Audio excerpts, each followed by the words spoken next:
Chapter 1. The Moneylenders.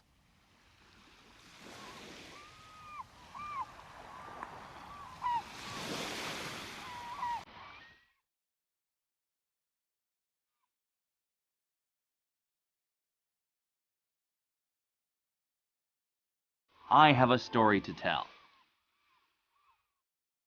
It is a story of love and hatred, a story of giving and taking, a story of laughter and tears.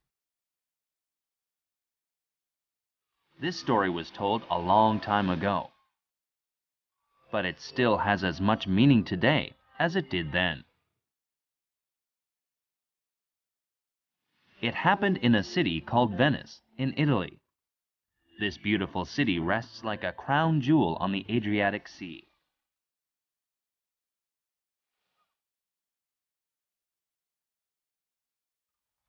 There lived a moneylender named Shylock in Venice. He earned a lot by lending money to merchants. Many people hated Shylock. Some people hated him because he forced merchants to repay him in terrible ways. Others hated him simply because he was Jewish.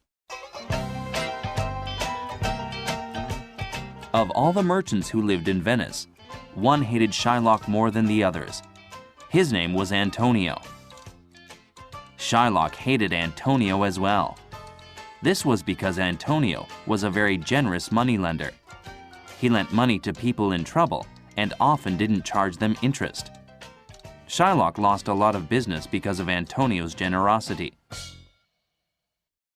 More importantly, Shylock hated Antonio because he was a Christian, and Antonio hated Shylock because he was a Jew. In those days, Jews and Christians didn't like each other. They couldn't agree about anything. They couldn't understand each other's religion or culture. Antonio and Shylock often ran into each other at the Rialto. The Rialto was the business center of Venice. When the two met, they would have arguments. Antonio would often yell at Shylock for the heartless way of doing business. Shylock often thought about ways to get even with Antonio. Almost everyone in Venice really liked Antonio. They felt that he was kind and honest. The merchants especially admired him. They knew that he would help them when they were in hard times. Antonio's best friend was a young man named Bassanio. Bassanio's family was very rich. His parents had given him money, but Bassanio had spent it all. He had wasted his money on wine and good food. He had traveled and he had had fun. And, of course, he ended up without any money. This was very common for young men during that time. In the past, Antonio had helped him in many ways. In fact, he already owed Antonio lots of money. Antonio never said no to Bassanio. It seemed Antonio was happy to share his money with his friends.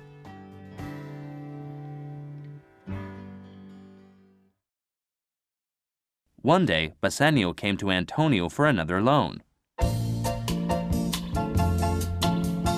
Antonio, I have great news. I've fallen in love with someone. Her name is Portia. She's the most beautiful woman in the world. And not only that, she's rich too. Her father passed away recently, and she's going to inherit lots of money. "That's wonderful news, Bassanio," said Antonio. "It sounds like she is a wonderful woman. But does she love you as much as you love her?" Of course she does.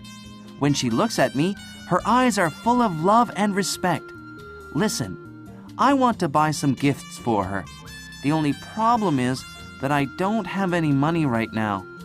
I know I owe you a lot of money, but can I borrow a little more? I promise I'll pay you back.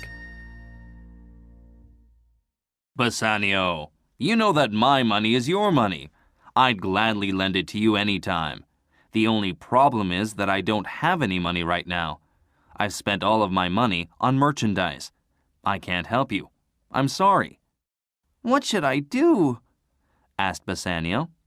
She'll never marry me unless I give her some gifts. "Don't worry," said Antonio. I know what you can do. You can borrow money from a moneylender named Shylock. He always has money on hand. He'll certainly lend you money if I sign a loan agreement. And the ships will come in any day now. I'll make lots of money when my merchandise arrives. I'll pay him back then. Thanks, Antonio. You really are a great friend.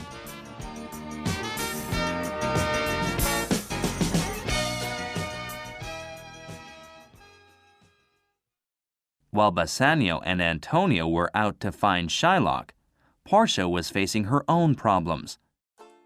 Portia's father had arranged conditions of her marriage before he died. He didn't trust Portia's judgment.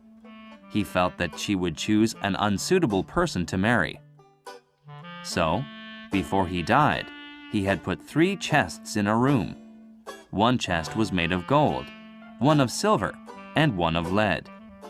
In one of these chests was a small picture of Portia. If a suitor chose the right box, he would find the picture. That meant that he could propose to Portia. Portia's father believed that the best husband would know which box to choose. If he found the wrong box, he would have to leave the house right away. He wouldn't be allowed to marry Portia. In addition, he wouldn't be able to marry anyone or have a girlfriend for the rest of his life. Every suitor had to sign a contract agreeing to these conditions. It was a big risk for them. But Portia's father felt that his daughter was worth the risk. Portia lived in a small town called Belmont. She had many men visit her house. They all wanted to marry her because she was rich and beautiful.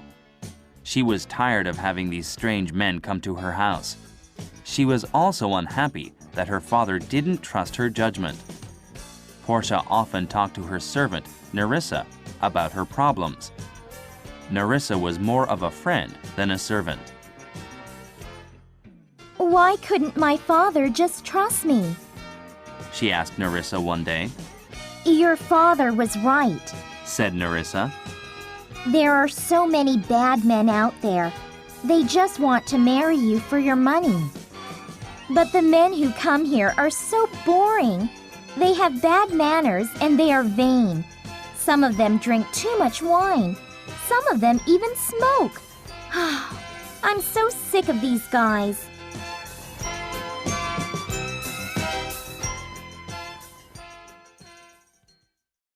Portia was a very independent person. She was capable of making decisions for herself. She also believed that she was smarter than most men. Portia was sad.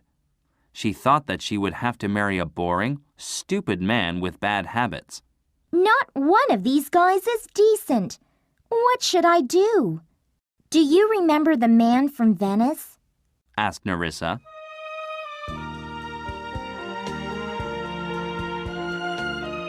Portia's eyes sparkled. Yes, I remember him. Bassanio. How could I forget? He was so much better than all of the other men who came here. He was handsome and gentle. He was charming, kind, and intelligent. But it's hopeless. He'll never sign my father's contract. I'm a woman who can't even choose her own husband. I'm so unlucky.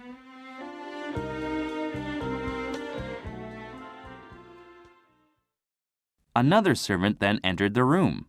Madam, a message has arrived from the Prince of Morocco. He will be arriving tomorrow. Great. Another unsuitable suitor. I wonder what problems this one will have. Chapter 2. The Loan.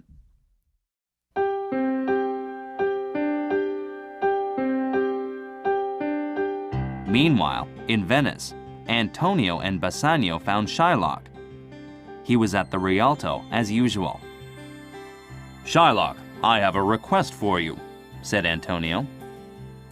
I'd like you to loan 3,000 ducats to my best friend Bassanio. I will sign the contract. I'll happily pay you back in a few days. I'll have plenty of money when my ships arrive. I have an idea, said Bassanio. Why don't we go out to dinner? we can talk more about this loan. I never eat with Christians, grumbled Shylock. I may lend them money or do business with them, but I don't eat with them. Not ever. Very well, said Bassanio. Why don't you just lend me the money then? You know that Antonio will pay you back. As Shylock listened to Antonio and Bassanio, he became angrier and angrier. How foolish these two men were. They knew how much he hated them, and yet they were asking him for a loan. He was determined to make Antonio pay dearly. Shylock, yelled Antonio, are you going to lend us the money or not? Answer me. Shylock answered him slowly.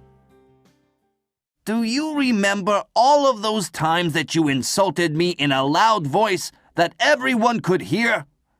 You once spat on me and called me a dog, and now you want to borrow money from me, a dog! Look, I'm not asking you a favor. You can charge me any interest you want. I don't mind. My ships will arrive any day now. All right, Antonio. I'm willing to lend you the money. I won't even charge you any interest. Just pay me back the loan on time. Antonio couldn't believe his ears. What did you say? I said you didn't know me. You always call me a cheapskate, but I am not. I will help you. I won't even charge you a single ducat. However, there's something I'm worried about. What if you don't pay me back? Don't worry, Shylock. I'll pay you back. Well, I need some kind of a guarantee, don't I? 3,000 ducats is a lot of money. If you don't pay me back on time, I want a pound of flesh. I'll take a pound of flesh from any part of your body. Antonio didn't like what Shylock proposed. No, I'd rather pay some interest if I'm late on the payment. I'm afraid that's no good, said Shylock as he laughed. Do you think I'd take money from a fellow moneylender? Besides, this contract is only a joke. Do you think that any lawyer or judge would believe me? Would they really believe that I want a pound of your flesh? You don't have to worry about anything. It's my way of saying the bad feelings of the past between us are finished. Antonio pulled Bassanio aside and spoke to him secretly. I don't want to do business with this man. He's evil, and I know that he'd take the pound of flesh from me if he could. Let's see if somebody else will lend us the money. But Bassanio had other ideas. Who else in Venice can lend me this much money? Besides, this man is crazy. Don't worry about the guarantee. Nobody would make you pay a pound of flesh. Everyone will think he's nuts. So Antonio agreed to the conditions of the loan. The three men went to a lawyer and signed an agreement.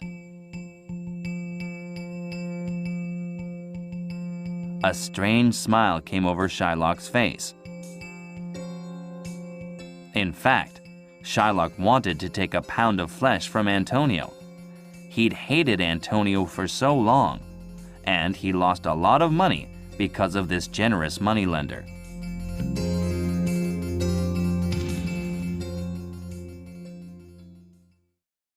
Bassanio took the money that Antonio had borrowed, although he had a bad feeling about the loan contract. He bought many gifts and clothes that he needed to propose to Portia. He then loaded the gifts into a carriage. He and his servant, Gratiano, went to Portia's house with the carriage. When Bassanio arrived, Portia was delighted. She had hoped that he would return for her. She was in love with him. Portia, I'm so happy to see you again, said Bassanio. But I have something awful to tell you. I'm broke. I have no money. Bassanio, don't worry about that. I have all of the money we need. Money means nothing to me. The only thing you have to worry about is choosing the right box. Then we can live happily ever after. Portia told Bassanio about her father's contract.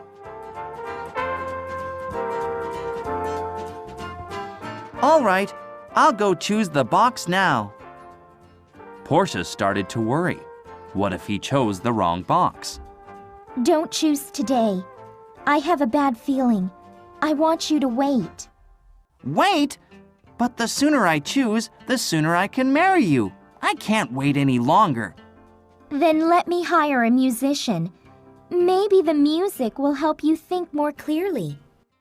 A little while later, a musician came. He began to play soothing music.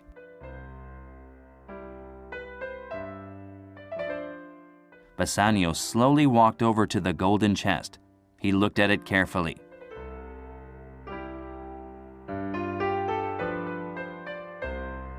This can't be it, He said to himself.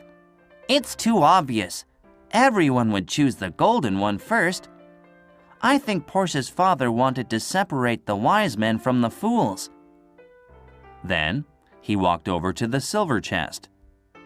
If men didn't choose the golden chest, then they would choose this one. That's obvious as well. Bassanio's eyes settled on the lead chest. This is the least obvious choice. I don't think anyone else would choose this one. He opened the box.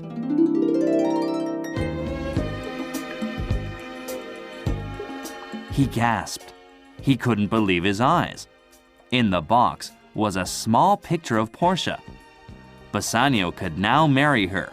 He was so happy that he couldn't even speak. Portia put her arms around him and said, Oh, Bassanio, I'm the luckiest woman in the world. Yesterday, I was just a girl with a lot of money. Today, I'll be a wife. Please, take this ring and show me you will accept my proposal. Put it on and promise me that you'll never take it off.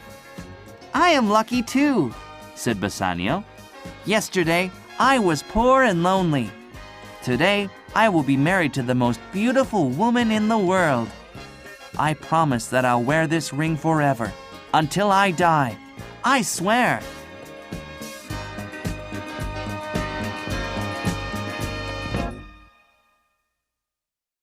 It was a very happy moment. Gratiano felt that it was a good time to ask Bassanio something. Since you're getting married, I'd like to get married too. Well, that's wonderful, said Bassanio. But who are you going to marry? I want to marry Nerissa. Bassanio and Portia were very surprised. I didn't know you wanted to get married, Nerissa, cried Portia. This is a great day. That evening, the couples got married. Bassanio and Gratiano wore golden rings that they promised never to take off. They were the happiest men in the world.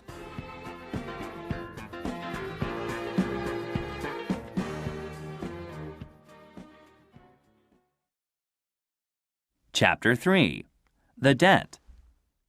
A few days later, a messenger arrived at Portia and Bassanio's house. Bassanio received the letter and opened it. It read, Dear Bassanio, my ships have all sunk. I am in big trouble. Shylock wants to take a pound of flesh from me. Everyone has tried to talk him out of it. Even the Duke of Venice has tried, but no one has had any success. I am going to die. Please come to my trial and execution. I want to see you once more. Come quickly. I don't have much time. Your friend, Antonio. As Bassanio read the note, his face turned white. He had to sit down. His hands trembled.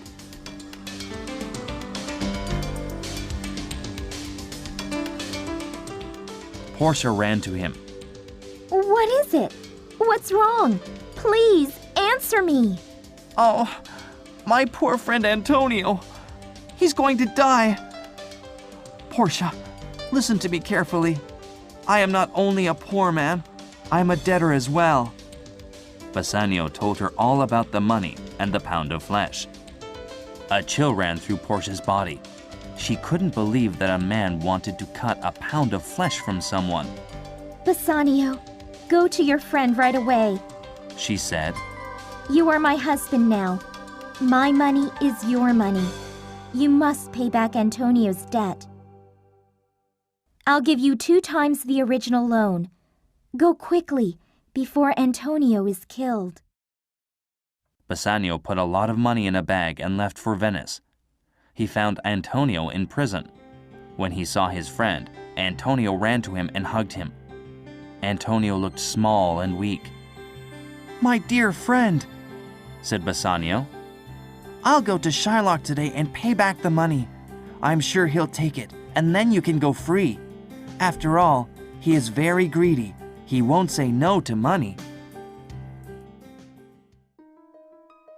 Dear Bassanio, said Antonio, you are too kind, but I think it's too late. Shylock wants a pound of flesh from me. According to the loan agreement, that's what I owe him. You won't be able to talk him out of it. He's never refused money before. This time it's different. He hates me so much that he wants to kill me. And to make matters worse, Jessica ran away from home. Jessica? Do you mean Shylock's daughter? That's right. She married the young man who is living in your parents' house, the Christian boy. She is going to give up her religion and become a Christian. And when she ran away from home, she stole a gem from Shylock too. Oh, that's terrible, said Bassanio. He probably thinks that I made her marry the Christian, but I have nothing to do with it, I swear. He's really mad. He cut Jessica out of his will, and for the past few days, Shylock's been talking about me. He's told everyone that he's going to kill me. Don't worry about that, said Bassanio. I'll talk to Shylock. I'll make him change his mind. I'll do whatever I need to. Bassanio went out of the prison and found Shylock.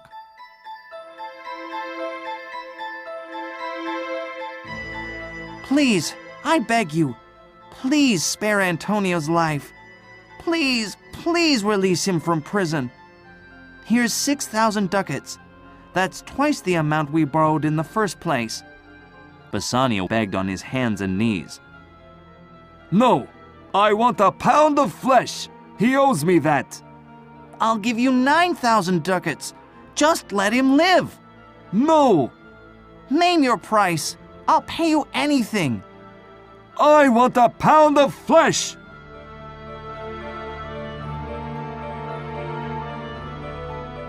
Bassanio realized that Shylock would not change his mind. There was only one thing that he could do. He had to go to court.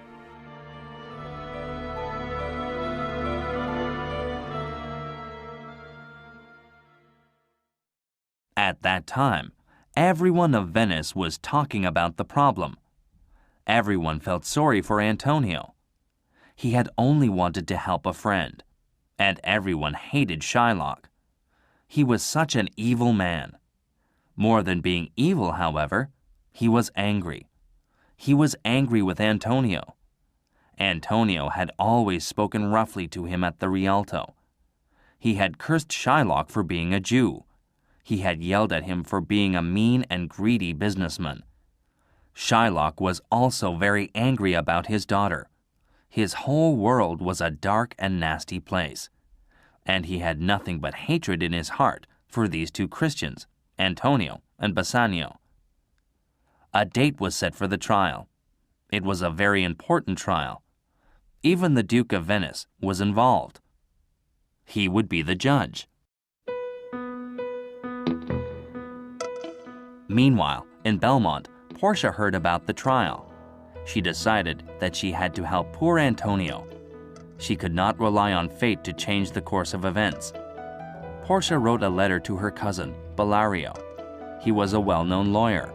She asked for his opinion about Antonio's case. She also asked him to lend her the clothes that he wore in court. A few days later, a letter and a box arrived in Belmont. The letter had instructions for defending Antonio. In the box were 2 sets of clothes that Bellario wore in court. Portia dressed in one set. She made Nerissa wear the other set. Then they left for Venice. Portia and Nerissa went to the Grand Courthouse of Venice. There, they waited for the trial to begin. On the day of trial, it seemed like every Venetian came to the court. Everyone wanted to know what would happen to Antonio.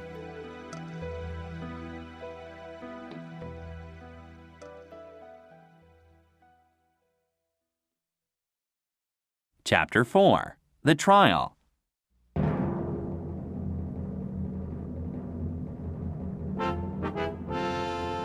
When the trial began, Portia gave the Duke of Venice a letter. The letter was from Bellario. It said that he could not be Antonio's lawyer because he was sick. Bellario wrote that Balthazar would be Antonio's lawyer instead. Balthazar was actually Portia in disguise. The Duke didn't mind that Balthazar would represent Antonio.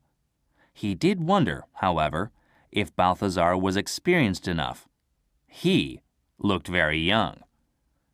Portia looked around the huge courtroom. Shylock seemed to be enjoying his day in court. Antonio looked at her with begging eyes. Portia then looked over at her husband. Bassanio didn't realize that Balthazar was actually his wife either.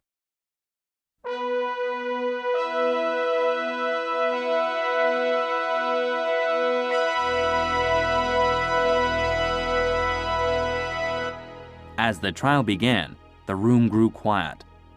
Portia spoke to Shylock first. Sir, according to the agreement, you can take a pound of flesh from Antonio. There's no question about that. But I want to remind you of another choice, of a more noble choice. You could choose to be merciful. You may ask, what is mercy? Well, I'll tell you. Mercy is like the gentle rain. It falls from heaven. It blesses everyone. It blesses the person who gives mercy and the person who takes it. Mercy makes you feel like a king. You have all of the power in the world. You have the power to give Antonio his life. It is only through mercy that you can do this.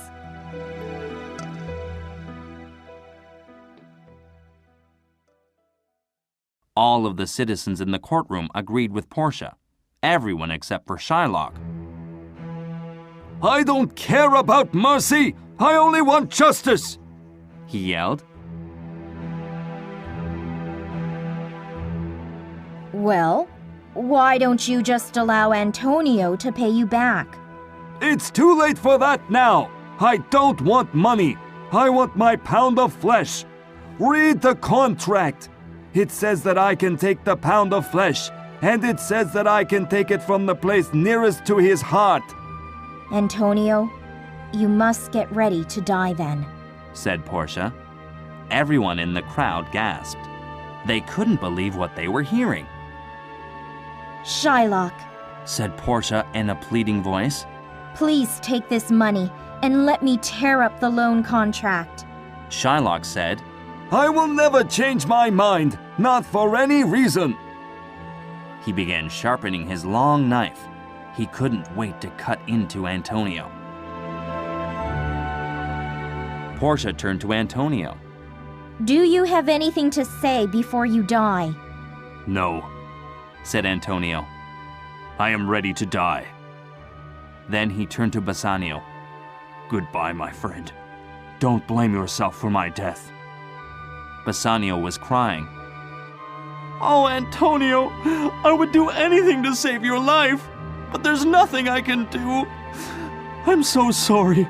You are the best friend in the world.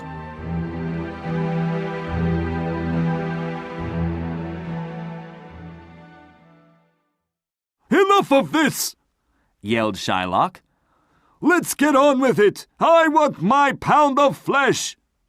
Portia asked the Duke. Is the scale ready? The Duke nodded. Is the doctor here? What doctor? asked Shylock. There should be a doctor here. Antonio shouldn't bleed to death. But of course, Shylock wanted him to bleed to death. The contract says nothing about a doctor. But surely we need a doctor here. It's the only decent thing to do. The contract says nothing about a doctor. Shylock repeated. All right. Said Portia. A pound of flesh is yours. The law allows it. The court awards it. Shylock was very happy that he could finally kill his enemy. He was very pleased with the young lawyer.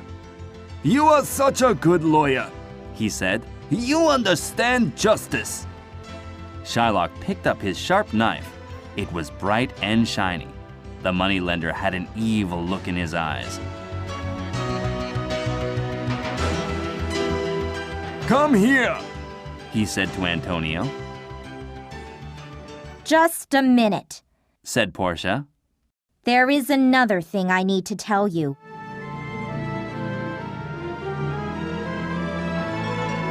This contract doesn't give you a drop of blood. If Antonio loses a drop of blood, you will break the law. The city of Venice will take all of your money and land. Do you understand? Shylock didn't know what to say. Everything had changed. He couldn't possibly get his revenge now. His face turned red with anger. Everyone was very impressed with this young lawyer.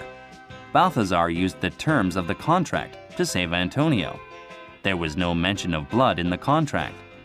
Shylock could not take any blood. Therefore, he couldn't take any flesh either. The people in the courtroom clapped their hands. Hooray for Balthazar! Shylock slammed his fist against the table. Well, where's my money then? If I can't have my pound of flesh, I want my money! Here it is! Bassanio happily threw him a bag with 3,000 ducats inside. Shylock began to walk away. Not so fast, said Portia. You tried to murder someone. By law, you must give all of your money to the city of Venice. You could also be killed. You are at the mercy of the Duke of Venice. Get down on your hands and knees.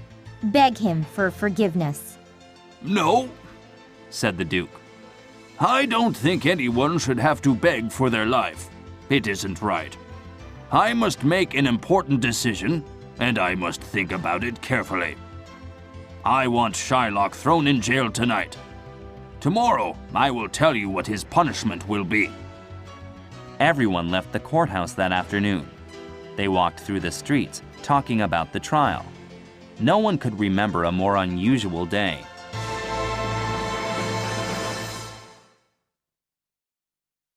Chapter 5. The Sentence.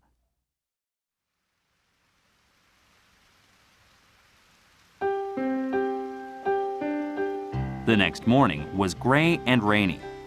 Shylock felt that it was the last day of his life. The atmosphere of the courtroom was very gloomy. The crowd hated Shylock, but nobody wanted him to be killed. When the Duke walked in, everyone became very quiet. Most people understand mercy, said the Duke at last. It seems that you, Shylock, don't understand it. I am a human being. I understand mercy. And I understand the value of a human life. In the spirit of mercy, I forgive you. I will spare your life. I must punish you, though. If I don't, maybe other people will act like you. You must give half of your money to Antonio and the other half to the city of Venice. Antonio was always a generous man. Even after all that had happened, he didn't change. He knew that Shylock's daughter Jessica was poor. I have a request about the money, said Antonio. What is your request? Asked the Duke. The court became quiet again. The crowd leaned forward to hear. I want to give Shylock's money to his daughter, and I want him to put Jessica back in his will. I think this is a fair request. Shylock, I order you to give half of your money to Jessica, and you must write her back into your will. If you don't do this, I'll throw you in jail for the rest of your life. Shylock felt sick. He had failed to get revenge on Antonio. He had lost his money. He hated everyone. Fine, I'll do what you want. Just let me go now.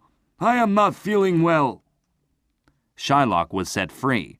He walked through the streets pulling out his hair. He couldn't believe his luck. Sir, said the Duke to Portia, I have never seen such a clever lawyer in my life.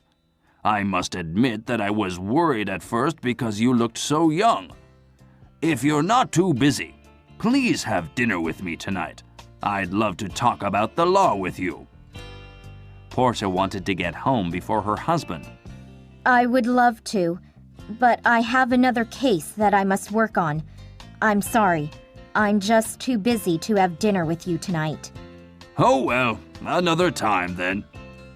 The Duke turned to Antonio. You should pay this lawyer well. You owe him an awful lot. Please, said Bassanio to Portia. take these 3,000 ducats. That's how much we borrowed from Shylock in the first place. I don't want the money. I'll give you 3,000 more then. I don't want any money at all. Said Portia. Instead, I want your wedding ring. My wedding ring? I'm sorry. This is the one thing in the world that I can't give you. I promised my wife that I would never take it off. I will find you the most expensive ring in Venice. I will buy it for you now. But I can't give you this ring. No way. I want your wedding ring, but I'm not going to beg. I see that you're too cheap to give it to me. Portia left the courtroom. She seemed angry. Actually, she was happy. Please, Bassanio, give him the ring, said Antonio. I know your wife will be mad, but think about what this lawyer has done for us today. I owe him my life. Don't you think that's worth your wedding ring?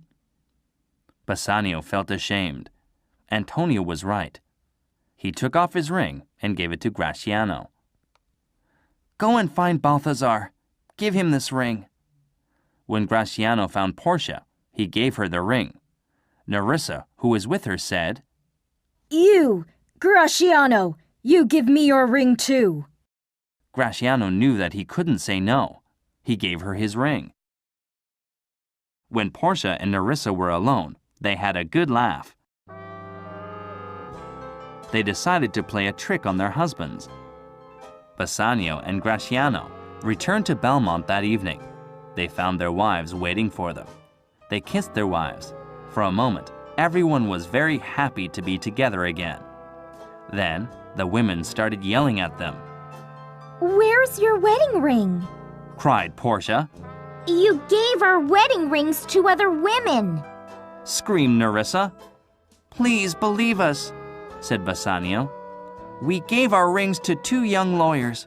The lawyers saved the life of my best friend. They said that they wanted our wedding rings as payment. They wouldn't accept anything else. Please understand, darling. They saved Antonio's life.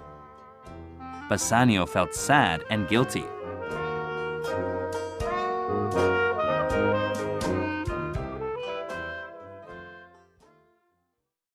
I suppose that there is only one thing we can do, said Portia. Bassanio was afraid. Gratiano's knees were shaking.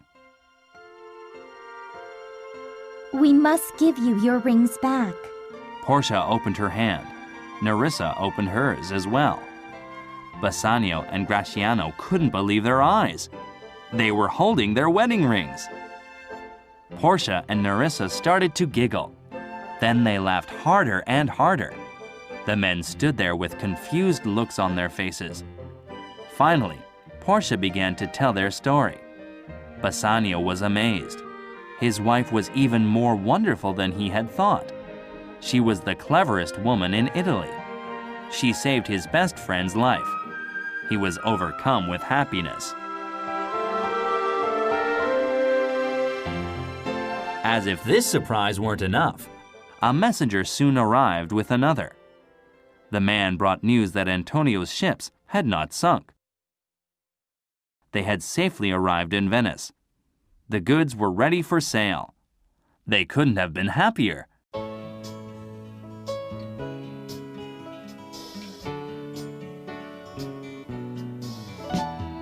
That night, they all celebrated under the beautiful Italian moon. They laughed thinking about the rings and the trick Portia and Nerissa had played on Bassanio and Graziano.